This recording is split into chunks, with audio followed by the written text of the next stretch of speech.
City on a Hill Productions, our mission statement is, story is the language of our hearts. Media is the language of our times. We use both to share Jesus with the world. So for the past 8 years, we have created resources that churches around the country and the world can use to leverage the power of story and the reach of media to impact their congregations and reach out to their communities. Our next major project is called The Song.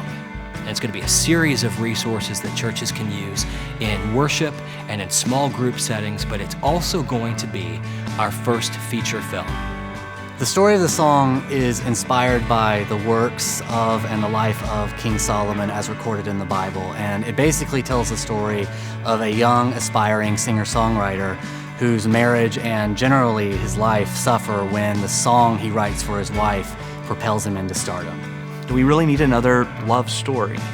But then I started thinking, well, what would it look like if God wrote the love story? And it turns out that God has told a love story.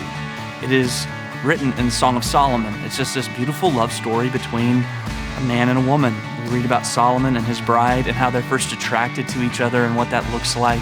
The main character in the film is Jed King, and the film sort of follows his life from his early 20s when he's this brilliant, charismatic, wise beyond his years singer-songwriter, and it follows through his life to where he ends up, in his late 30s, burnout and world-weary. So basically, imagine a guy who could write the equivalent of the Song of Solomon at 20 and then write Ecclesiastes at 40. The first gig we see him at, he is performing at a harvest festival at a vineyard, and he meets the vineyard owner's daughter, and she just strikes him dumb. He's just completely enchanted, and he pursues her, the kind of girl that, you would love to take home to mom, just the all-American good girl. And then our third character is the other woman, Shelby. She's an aspiring musician, and she is the kind of woman you would not want to take anywhere near your mother. She's beautiful and brazen and sultry, and her singing reflects that. Basically, in the Bible, we learn that Solomon was brought down by 700 wives and 300 concubines. Well, Jed doesn't need all that because he has Shelby, and she's almost as bad.